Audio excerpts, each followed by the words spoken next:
sa among mga kaaway, bawion mo kami Ginoong Diyos namo. Sa ngalan samahan, maayong buntag tanan mga katribo. So, this time, kailangan po natin i-break na naman natin yung fast natin. So, about 30 minutes naman, so kailangan na natin mag-meal. So, kaya lang, andito tayo ngayon sa area, naka-post po tayo. So, dala-dala po natin yung daily dose natin. So, before po tayo mag-meal, 30 minutes before po mag-meal, kailangan po natin i-take ulay sa mga ulay, among inahan. Ania kami sa imong atubangan. Ito po yung daily dose ko po. Dala-dala ko po. Saan man ako nakapunta, saan man ako naka-duty. Dala-dala ko po ito. Kasi mahirap na. So, paano may prepare? Paano may prepare si Sanctify? Ganito lang. Isang sachet po sa isang cold na water. Pag-ampo sa ikaupat na adlaw, 250 to 350 ml po. O Maria, Cold water po siya. Rayna sa langit, sa imong matangkis na ngalan, nga puno sa grasya o sa mga Diyos ng hatag. Ihalo po na. Nangalisang ang mga bagong sa impyerno, o nangalipay ang mga katawhan. Nasayod ka nga kami daghang mga pagsulay o kakalakman, o sa walay hulong, gisulay sa yawa.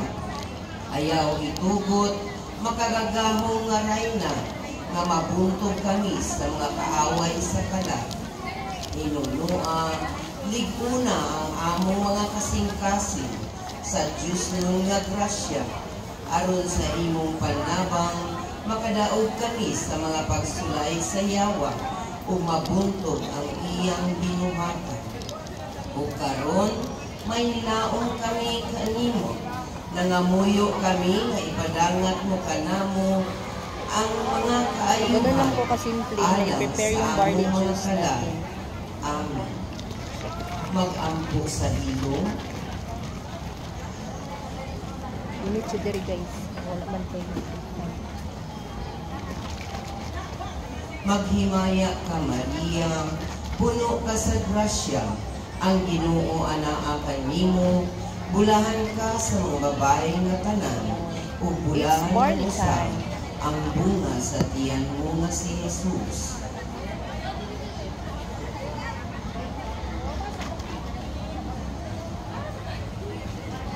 Maghimaya ka Maria, puno ka sa grasya, ang Ginoo anaa kanimo, bulahan ka sa mga babae nga tanan, ug bulahan man usab ang bunga sa tiyan mo nga si Jesus.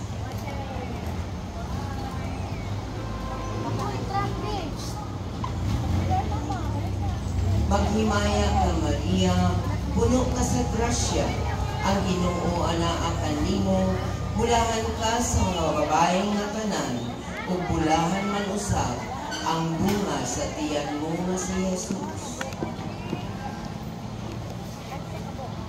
Ayan na mga katribo.